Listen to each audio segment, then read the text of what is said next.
on Facebook and Twitter so you friends see it. Thank you. Breaking: Congressman prepares impeachment for Trump with a sick plan.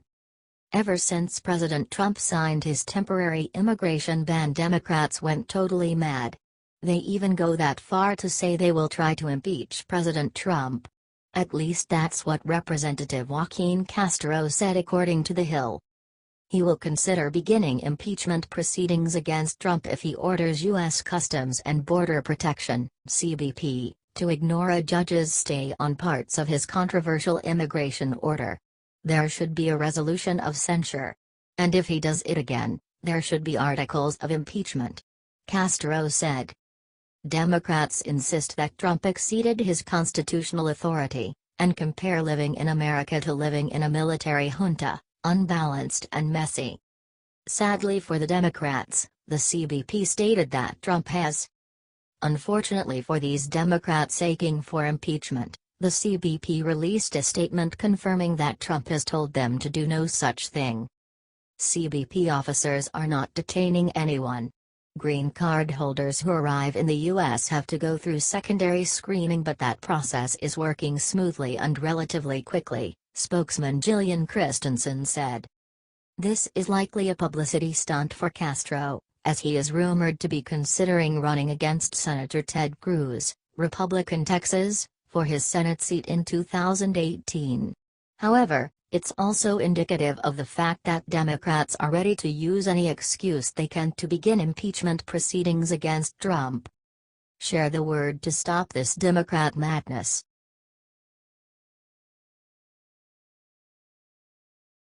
Breaking: House of Representatives gets the damage from Obama undone. The condition of America that Obama has left as his legacy couldn't be any worse. Thank God the Republican Party took charge of the White House so they can repair the damage. Republican representatives started working to undo the regulations from the Obama administration at full speed. The House just voted off the Obama regulation which stopped those who receive Social Security for disabilities to buy a gun, a total opposite of the Second Amendment of our Constitution. Obama signed this regulation right after the events of Sandy Hook, where many children and adults lost their life after they were shot. His administration also added so many people on the National Instant Criminal Background Check system, making it impossible for many Americans to buy guns. Talk about wrong measures. They justified this measure by saying that mental disordered people should stay away from guns, and that was a common sense. They made a horrible generalization by putting all people suffering from some mental illness, even those who were not a threat to the society. In other words, it was such a discriminating policy contrary on the safety the Second Amendment gives us. Not only Republican representatives, but the Consortium for Citizens with Disabilities opposed to this stereotyping of people with mental disabilities as violent and dangerous. Violence is spread in all kinds of forms, not just from guns. Christmas Eve in Berlin was tragic because a terrorist killed 12 people when he drove across them with a truck. So the question is, should Germany ban driving trucks now? The Democrats have the worst solutions to our country's problems and they give the worst justifications for them. The good thing is we did not choose Hillary for president, as she would surely put even more strict regulations about this problem, coming with no solutions. Donald Trump is surely to strengthen our Second Amendment rights, and there is nothing the Democrats can do.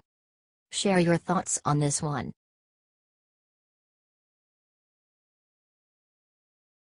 Scandal: 6 top Republicans on George Soros payroll. The rhinos are not an unknown to the American public, but some of them go so far that they became traitors. We know that philanthropist George Soros has the majority of the Democratic Party as his puppets. But the American political website Open Secrets revealed the names of some Republicans on George Soros's pay list. The GOP puppets of George Soros are Senator John McCain, House Speaker Paul Ryan, Senator Marco Rubio, Governor John Kasich, Senator Lindsey Graham, Representative Carlos Corbello. The funny thing is, all of these GOP members criticize and oppose Donald Trump, especially John McCain. They opposed Trump for his immigration executive order, or the phone call Trump made with the Australian Prime Minister Malcolm Turnbull. The pieces of the puzzle are finally coming together. Nearly everyone who has something against Trump took money from Soros, thinking only about their personal gain, not seeing the bigger picture. Spread the word.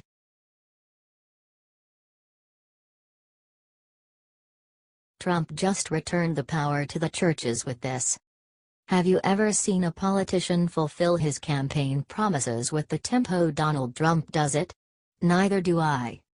We all heard of the Johnson Amendment, which forbids nonprofit organizations to endorse or oppose any political candidate. Trump says that that's a rule that had the churches in the U.S. to speak freely of who they support, made by the left-wing liberals. The Johnson Amendment also contradicts the freedom of choice of worshiping according to our beliefs, and that is why he will allow our representatives of faith to speak freely without fear of retribution and give their voice back, by destroying that rule.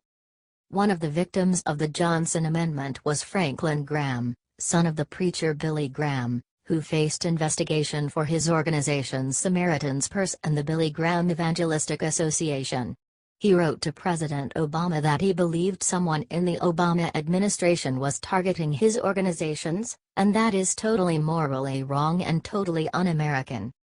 One of the biggest religious promises of Donald Trump's campaign was giving the churches their voice back, and he did that as soon as possible.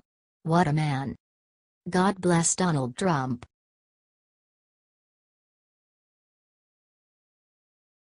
President Trump rapidly left the White House today. Surprisingly, President Trump rushed out of the White House with his daughter Ivanka next to him, with not reporting to the media. President Trump and Ivanka Trump board Marine One for trip to Dover Air Force Base for arrival of remains of Navy SEAL killed in raid in Yemen. pic.twitter.com web link. ABC News, at ABC, February 1, 2017. //platform.twitter.com web link. The truth is, he went to the funeral of the fallen Navy SEAL Chief Special Warfare Operator William Ryan Owens, who died last week during a raid against Al-Qaeda in the Arabian Peninsula of Yemen, making him the first military combat casualty since President Trump took office. We know that Trump made a call 3 days ago to Owens's family offering his deepest condolences to his father, wife and 3 children. It's a rare sight for a president to go personally on such an event, and that is what warms our hearts to know we have a president who proves there is nothing more important than the lives of the American people. We could not have made a better choice than him. Some liberal media will probably say that this was all a show-off or publicity, but on the contrary, there was no media coverage or announcement to the press, and that speaks a lot. It is almost impossible for Trump to attend and honor every fellow SEAL when he dies, but this move by him today made all of us proud to be American and stand for our values. Thank you, Mr. President, we are proud to have you. Spread the word to prove the liberal media wrong.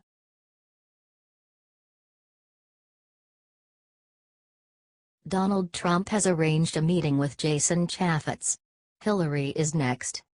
Thank God we are finally in process of putting Hillary behind bars.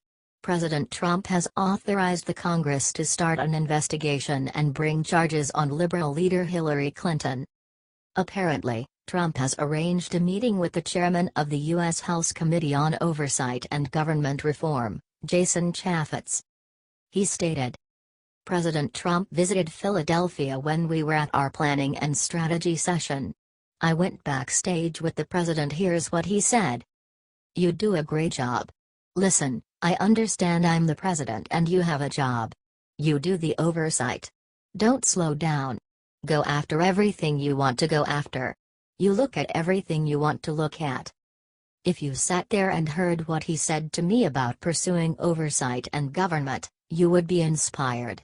And for him to convey a message of don't slow down, I think was a good message.